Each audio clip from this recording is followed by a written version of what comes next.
Oke, kita lanjutkan kuliah fisika ini. Kita siapkan papan tulisnya seperti biasa. Kita full screen dulu.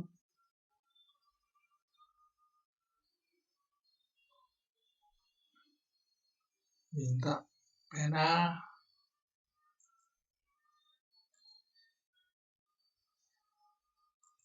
Minta warna. Kita cek apakah sudah jalan penanya. Sudah. Oke. Yang bagian satu kemarin. Sekarang yang bagian berikutnya. Kita lanjutkan teori yang kemarin untuk aplikasi. Contoh aplikasi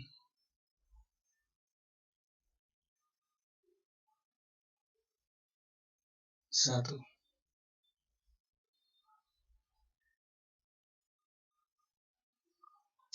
Judulnya ekspansi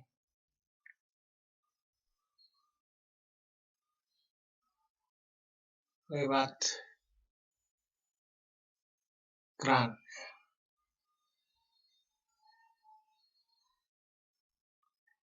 Misalnya kita punya cairan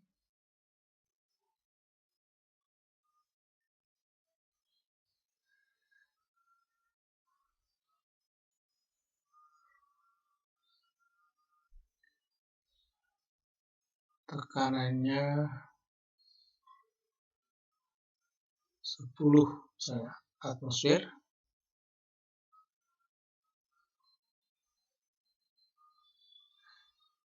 Titik 1 ya. Cairannya 10 atmosfer, suhunya 110 derajat Celcius atau 383 Kelvin. Jumlahnya F. Massa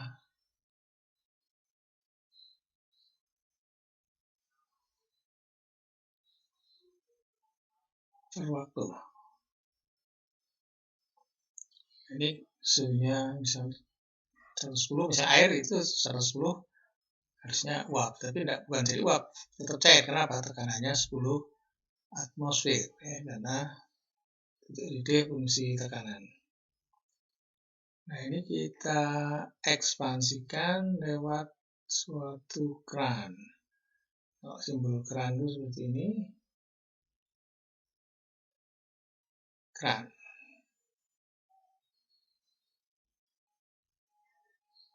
Sampai titik 2.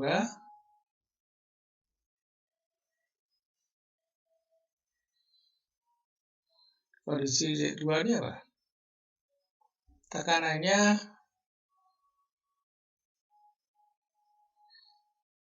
jadi 1 atm. Bayangkan misalnya dari air, titik D-nya 100, 110 tidak menguap karena tekanannya 10 atmosfer. Tapi begitu tekanannya turun menjadi 1 atmosfer, titiknya 100, berarti ini sudah di atas titik D. Jadi mau tidak mau, sebagian cairan mesti menguap. Jadi akan diperoleh di sini cair plus uap. Tekanannya 1 atmosfer. T2 ini nggak tahu.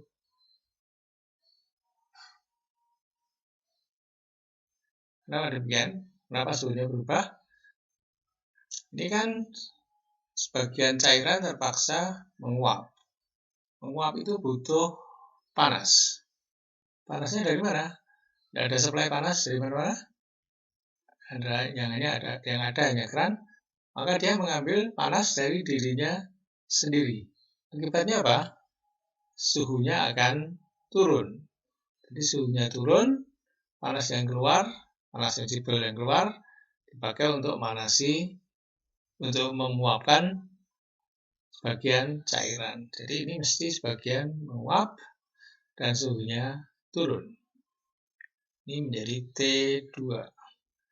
Kemudian uap dan cairan ini dipisahkan. Macam-macam alatnya. Misalnya yang gampang pakai separator drum. Suatu bejana begitu, silinder. Ini ada baffle penghalang. Campuran uap cair nabrak ini penghalang. Lalu cairannya jatuh. Ini adalah cair. Uapnya ke atas. Arrow-nya kecil uap itu. Nah, ini menjadi uap di sana. Suhunya berapa?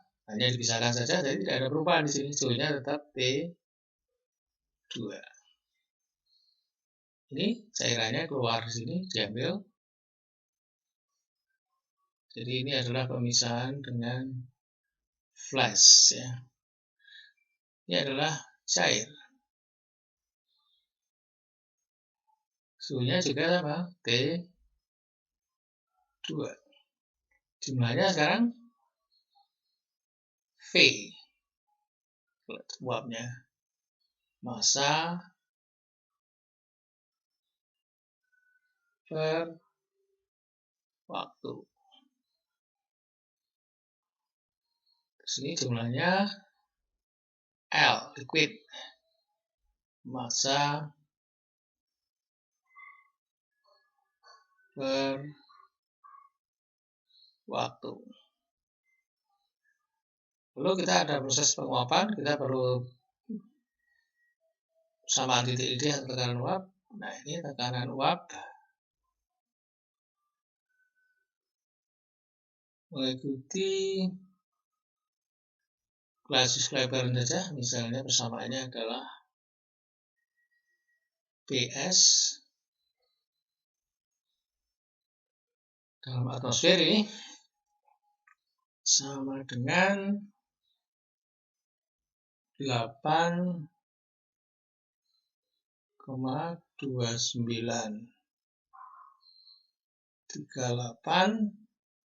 min 2763 saat ini per T.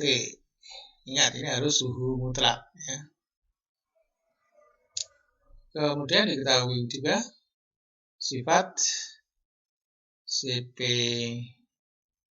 cairannya. Kalau air 1, ini bukan air misalnya, 0,8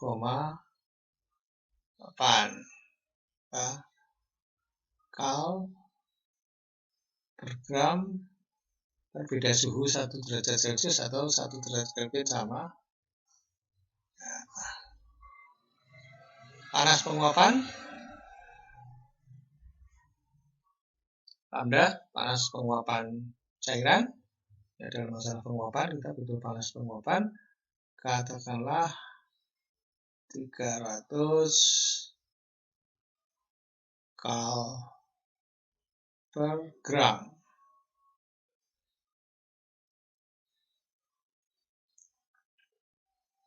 Kalau air itu 540, ini bukan air, ya. Sekarang kita ingin mencari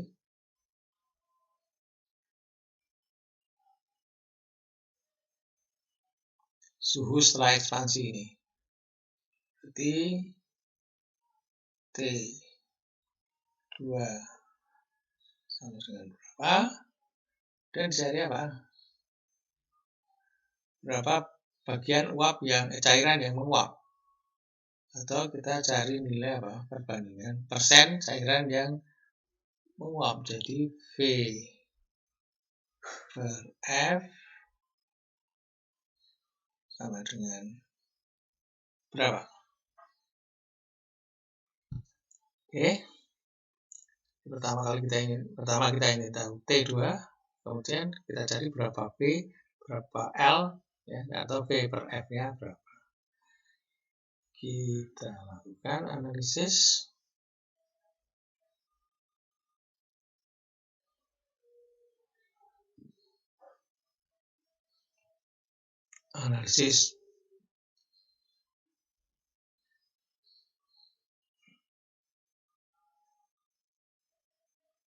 Pada titik 2 ada uap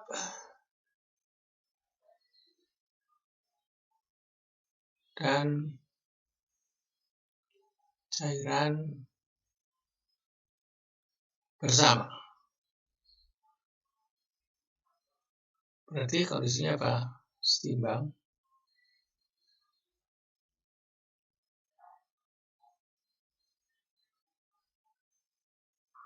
Kalau setimbang berarti apa? Tekanan P2 harus sama dengan tekanan seluruhnya. Nah, tinggal dimasukkan di sini. Sama aja tadi. Kasus Kaperen 8,2938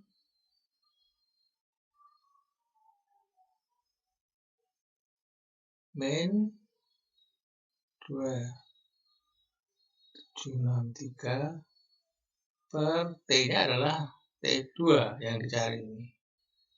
Kita masukkan PS sama dengan 1 atmosfer 8,2938 min 3 per T2. Dari sini dengan manipulasi matematik sederhana, saya akan dapatkan T2 adalah 333 Kelvin. Ini dalam Kelvin karena kasus Kelvin harus dalam suhu mutlak. Atau 60 derajat Celcius. Oke, jadi titik di 1 atmosfer dari cairan A itu adalah 60 derajat Celcius. Ini dikira 6. Nah, ini kurang besar nolnya. Kita tulis lagi 60. Oke. Sekarang ini sudah jawab dari pertanyaan yang pertama, T2. Sekarang yang kedua kita mencari V per F berapa ini?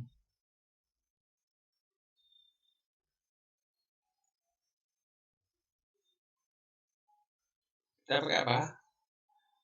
Neraca panas, ya. Bagaimana neraca panasnya? Tadi kan ceritanya dia menguap, mengambil panas dari dirinya sendiri dengan cara menurunkan suhunya. Jadi ini panas sensibel diubah menjadi panas penguapan atau panas laten. Jadi bagaimana menghitungnya? Panas yang diperoleh dari pendinginan cairan itu tepat sama dengan yang dipakai untuk menguapkan cairan. Di gambarnya ini mula-mula kondisi 1. Ini adalah suhunya 383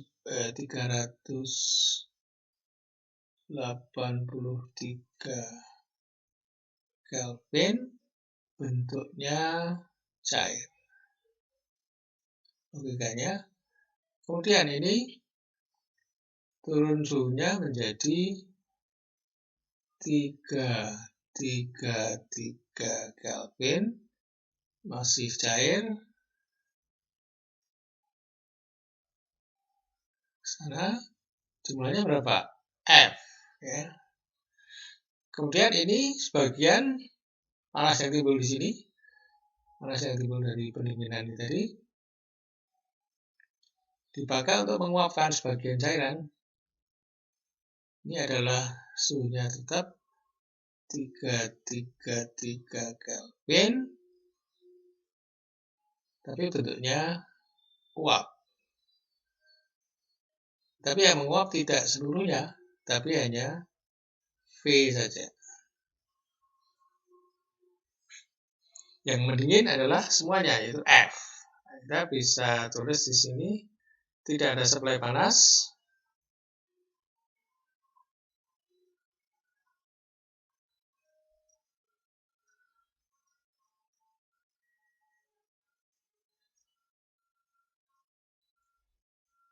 Jadi apa? Panas, pendinginan,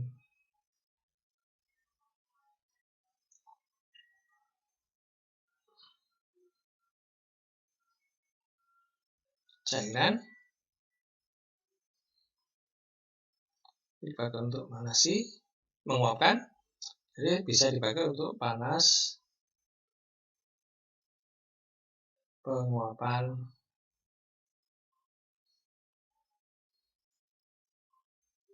cairan.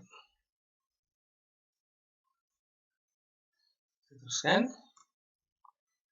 panas yang keluar saat pendinginan apa? M, Cp, ini adalah F, Cp-nya Cp liquid, suhunya berubah formula tinggi T1 menjadi T2. Ini adalah panas yang keluar pada proses pendingin.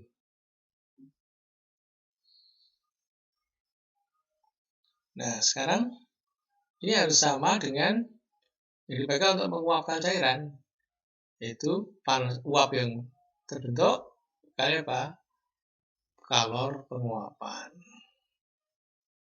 Ini adalah sesuai dengan diagram ini tadi. Nah, sekarang kita bisa menghitung P per F. P per F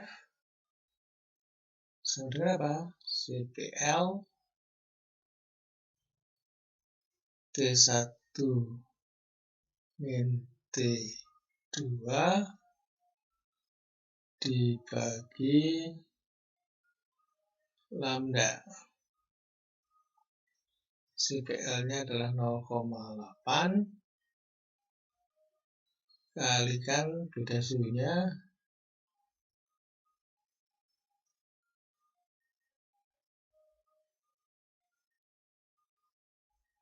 dibagi 300.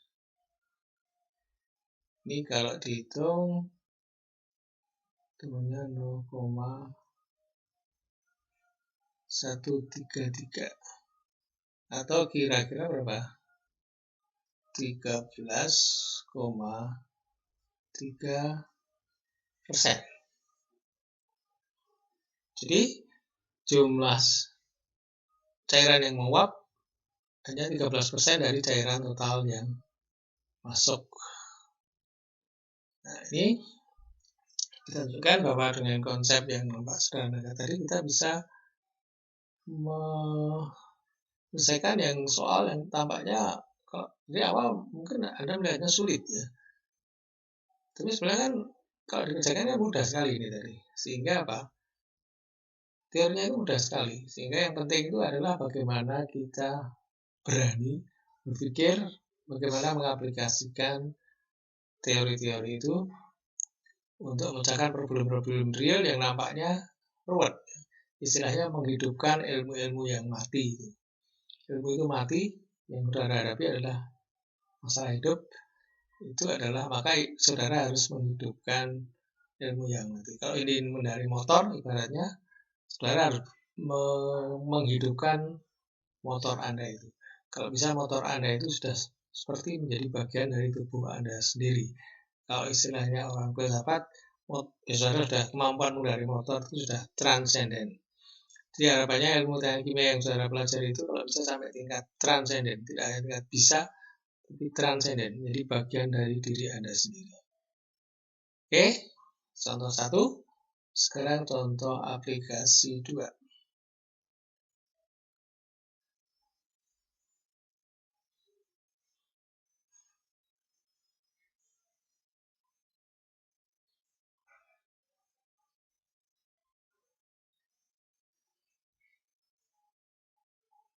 Yaitu kita bahas masalah evaporator.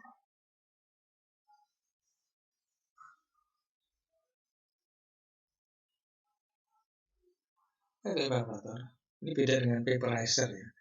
Vaporizer itu alat untuk mengubah suatu cairan menjadi uap. Kalau evaporator sama-sama mengubah cairan menjadi uap, tapi tujuannya lain ya. Evaporator itu apa? Alat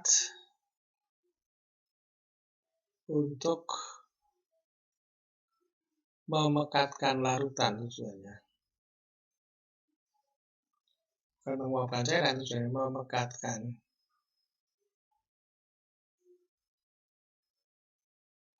Larutan gula encer ini menjadi larutan gula pekat. Dengan cara menguapkan airnya atau menguapkan solvennya.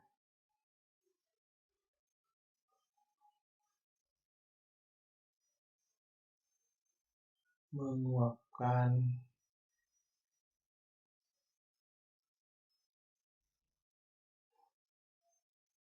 solven ya atau pelarutnya.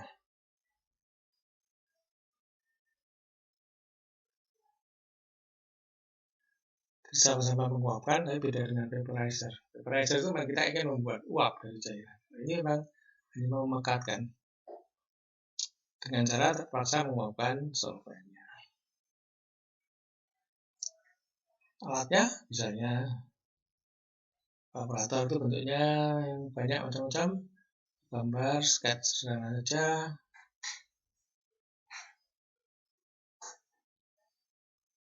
Ini ada bagian di bawah, cairannya di sini. Ini larutan encer.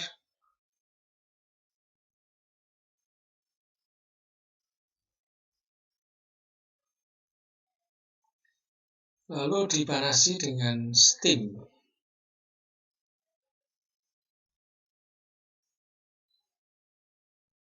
Uap air ya. Lewat coil misalnya. Semacam coil, tapi bentuknya nanti macam-macam bukan coil ya. Ini akan menjadi embunan.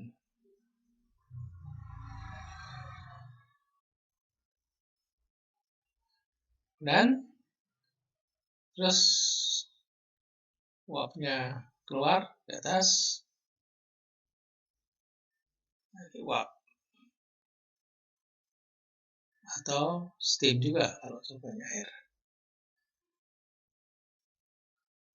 Dan larutan yang pekat ini keluar dari sini.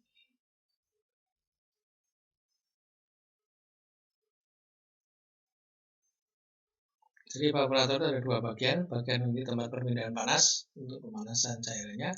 Dan bagian atasnya apa? Ruang memberi kesempatan apa? Kalau bayangkan ini menguap mendidih tadi. Ada percikan-percikan. Jangan sampai ini terbawa oleh uap. Maka ruang ini adalah ruang pemisah uap cair. Jadi percikannya meloncat misalnya ini sampai sini jatuh di sini kadang-kadang dikasih penghalang ya sehingga uapnya tidak ke sana. Jadi ruang bagian atas ini penting sekali, yaitu untuk pemisah percikan-percikan cairan karena pendidihan di sini. Nah kalau evaporator yang mahal berarti biaya apa ini? Biaya steamnya ini ya, steam itu mahal. Jadi panasnya yang mahal. Steam itu harus dibangkitkan dengan boiler. Boiler butuh furnace itu membakar sesuatu atau pakai listrik.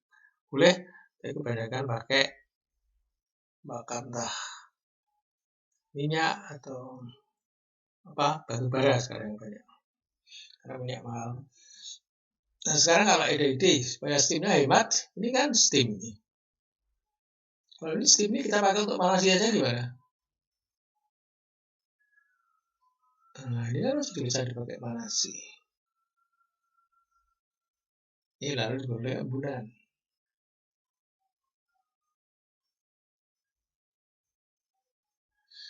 Ide brilian nggak nih? Dalam engineering itu batasan antara ide brilian dan ide konyol itu sangat tipis ya. Sebenarnya brilian tapi sebenarnya konyol, bisa juga. Ini ide brilian atau konyol? Nampak, wah brilian ini steamnya bakal untuk manasi menghemat panas. Tapi sebenarnya kalau kita menyadari ilmu-ilmu dasar kita, ini adalah ide yang konyol. Kenapa demikian? Misalnya ini mendidih suhunya T. Uapnya suhunya berapa? T1. Steamnya suhunya T1, manasi di sini. Bisa nggak suhu T1 memanasi cairan yang suhunya T1? Ya nggak mungkin, karena untuk perpindahan panas dibutuhkan apa? Beda suhu. Ya, suhunya sama. Nggak mungkin, jadi ini ide konyol ya. Tidak logis. Pemanas bersuhu sama dengan yang dipanaskan.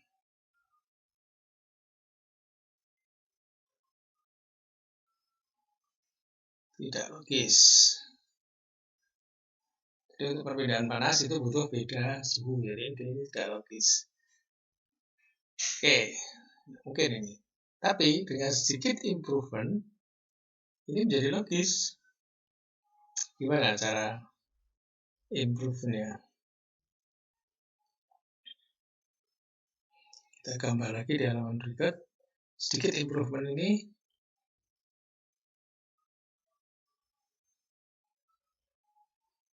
bisa membuat yang tadinya tidak logis, konyol, menjadi brilian.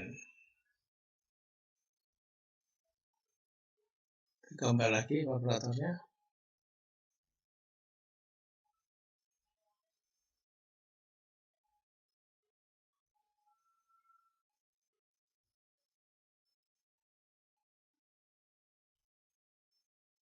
Maaf jelek gambarnya.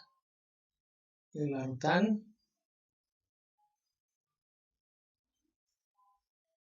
Masuk. Ini larutan keluar. Ini steamnya.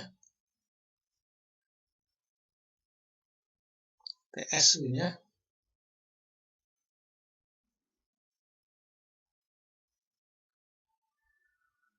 Ini kemudian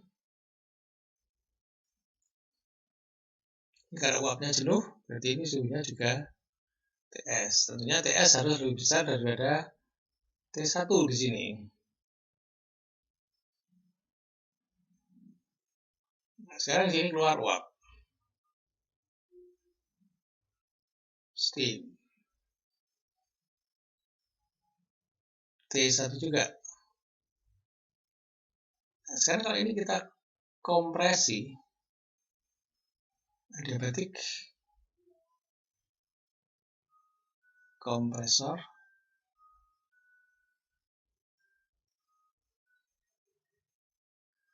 ini P-nya menjadi tinggi di sini.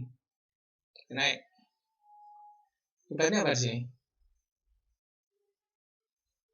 T-nya menjadi T2. T2 yang kalau proses penekanan adiabatik suhunya gimana?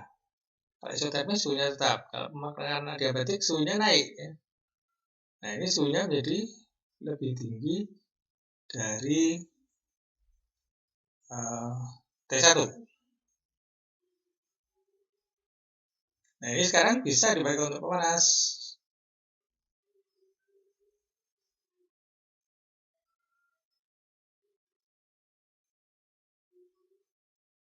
Ini menjadi embunan. Suhunya menjadi T2 aksen. Tapi T2 aksen tetap lebih besar daripada T1. Mengapa? T1 adalah titik didih dari air pada tekanan P1 di sini. Tekanannya P1. Sedangkan di sini P2 lebih besar dari P1. Akibatnya apa? Titik didih ini, titik embun di sini atau titik didih di sini lebih tinggi daripada T1 karena P2 lebih besar daripada P1. Kalau tulisannya kurang jelas. Sehingga titik didihnya lebih tinggi, sehingga proses ini menjadi visible. Jadi sekarang T2 lebih besar dari T1. Jadi ini logis, bisa pemanasan dengan cara ini. Nah, pemanfaatan panas dengan cara ini pada evaporator sering disebut dengan sistem vapor recompression.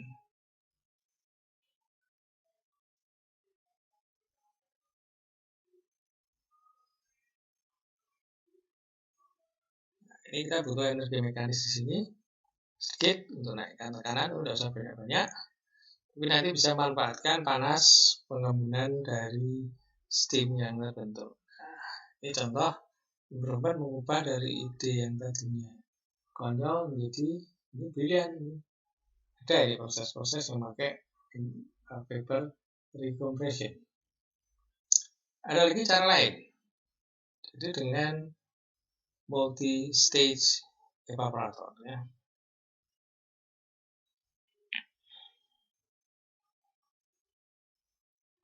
Cara lain.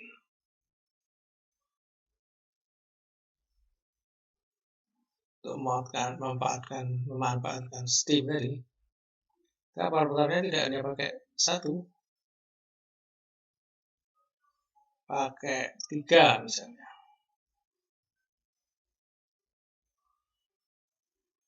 Ini jelek gambarnya.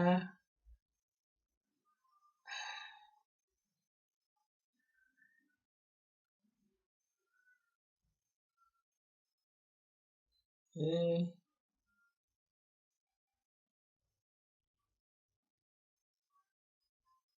ada 3 evaporator.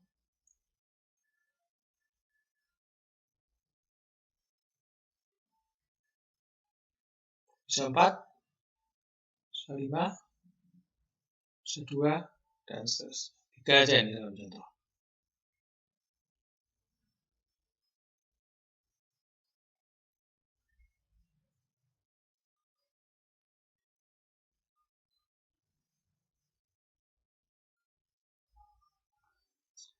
Jadi larutan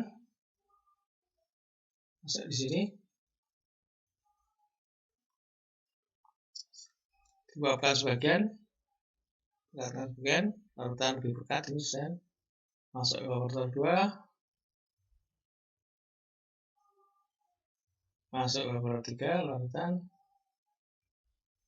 terakhir, ini larutan produk.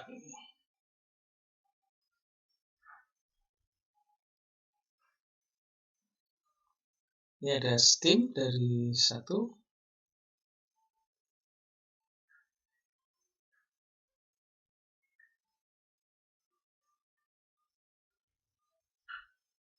kemudian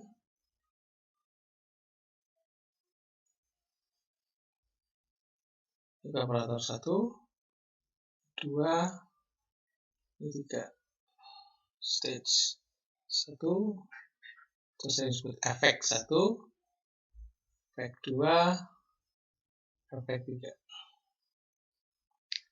Nah, sekarang ini uap yang timbul dari sini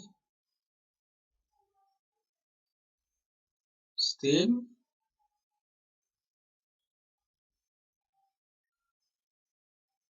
ini dipakai untuk manasi di sini.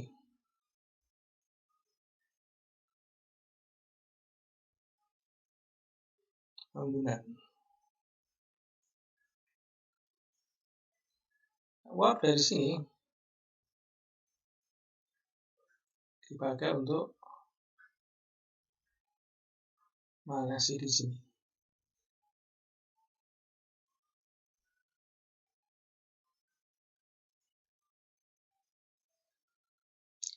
Ini tekanannya P1, suhunya T1,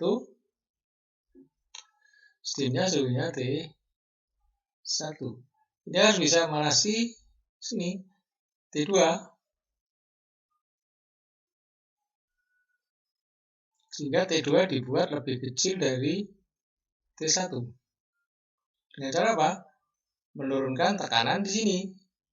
Jadi harus kita buat P2 lebih kecil P1.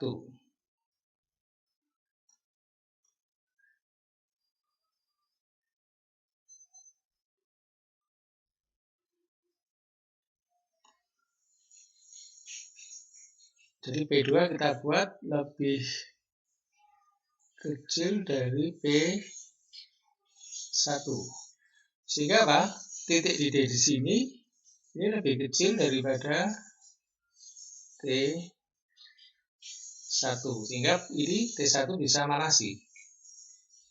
Jadi P2 dibuat lebih kecil dari P1. Dengan harapan steam di sini bisa memanasi di efek 2 dengan cara membuat titik didih di efek 2 itu lebih rendah daripada di efek 1. Oke. Ini steam lagi T2. Ini ada uapan lagi. Steam T3.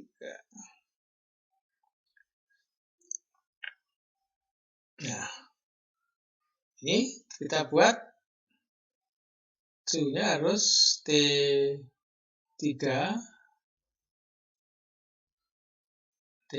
harus lebih kecil dari T2.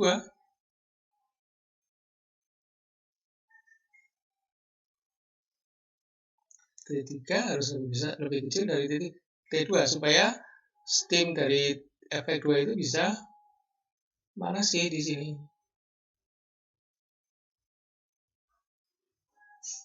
Nah, lebih kecil dari T2. Dengan cara apa? Dibuat T3 lebih kecil dari P2.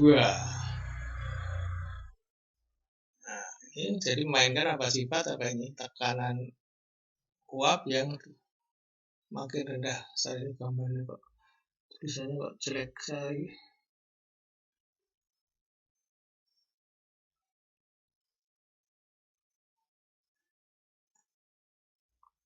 Jadi di sini T3 dibuat lebih kecil dari T2 supaya T2 ini bisa manasi di sini dengan cara membuat P3 lebih kecil dari P2. Ini salah keuntungannya lain apa? Ini cairan ini bisa ngalir sendiri karena tekanan di sini besar, ini agak kecil, ini makin kecil, sehingga pengaliran ini tanpa pompa. Saya hemat pompa. Nah, sekarang ini butuh apa ini? Mengecilkan efek 3 dengan cara ini ada alat vakum di sini. Alat vakum.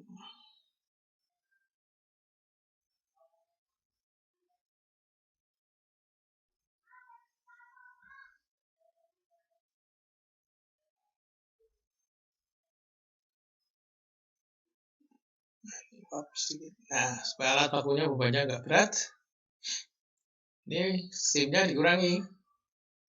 Dengan cara apa? Ini ada pengembun kondensor. Biasanya supaya murah ini kondensornya kondensor barometrik namanya. Pakai di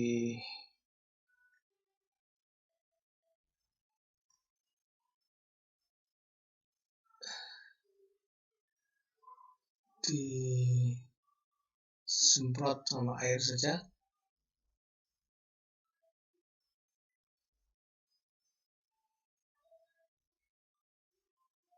Steamnya ngembun, jadi air, lalu yang tidak mengembun ini baru dimasukkan ke alat vakum non condensable biasanya. Terus ini tinggal dibuang keluar.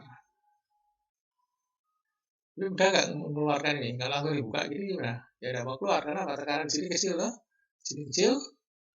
Jadi kalau kita buka ini nanti malah udara dari luar masuk ke sini. Bukannya air ini keluar. Nah, gimana caranya supaya mau keluar? Ini tekanan dari udara luar dilawan oleh tekanan hidrostatis. Jadi ada ini P hidrostatis. Jadi kakinya dibuat panjang.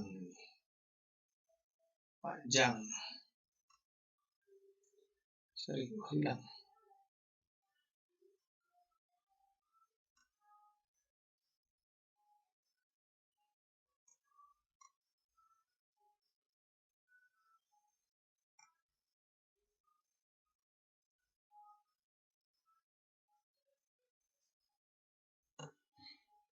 Tidak lurus.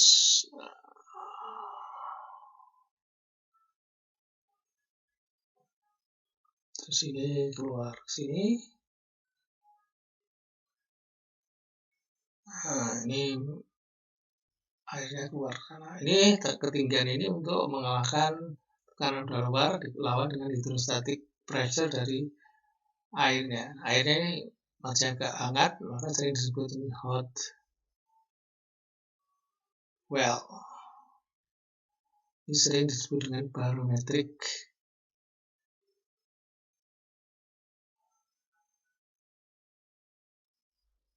lag. Ini kondenser semacam ini namanya barometric condenser. Barometric condenser dengan barometric lag akan masuk ke well. Alat vakum ini dalam rangka mengurangi jumlah steam yang harus divakum. Jadi yang kalau bisa steamnya ngembun semua, yang masuk alat vakum hanya yang tidak mengembun, kebanyakan non-condensable gas-gas yang tidak mengembun. Dari mana ini? Kok bisa muncul non-condensable gas, misalnya oksigen, nitrogen? Ya dari udara luar ini alat itu kita usahakan ini kan vakum. Ini juga vakum. Meskipun kita usahakan tidak bocor, tapi bocor itu tidak bisa dicegah, sehingga udara luar itu mesti ada sebagian kecil yang jumlah sedikit masuk ke sini. Hingga sini keluarnya itu adalah steam plus sedikit non-condensable gas. Jadi kalau bisa steamnya ngembun semua ini digebir dengan air dingin, terus steamnya sebagian besar ngembun, sisanya adalah non-condensable gas. Oke, ini salah satu aplikasi pemanfaatan permainan titik didih ini. Sebenarnya ada problem sedikit di sini apa? Ini suhunya makin ke sana akan makin rendah. Sedangkan lautannya makin pekat ini. Lautan encer makin pekat, makin banyak. Nah, lautan pekat, suhunya rendah itu biasanya kental sekali. Nah, kental itu kadang-kadang bikin bumbu evaporatornya, lalu juga hidrosornya jelek. Jadi kalau ini viskusitasnya kekentalannya rendah itu karena apa? Pekat dan suhunya ini paling rendah ya, T3 paling kecil. Nah, untuk atasi itu gimana kalau cairan yang terlalu kental? Alirannya umpan dibalik, masuk dari sini, sana.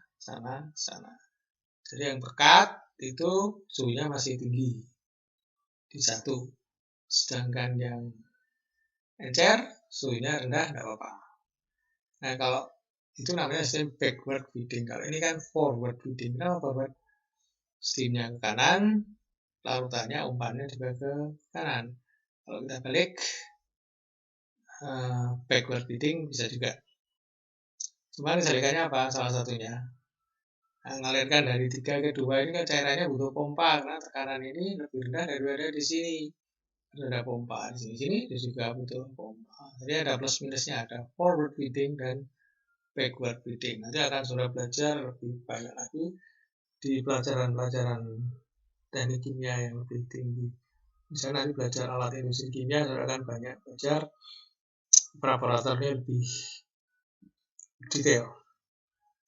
Ini sudah contoh aplikasi pemahaman mengenai diagram fasa zat. Ya. Kita akhiri sekian. Terima kasih.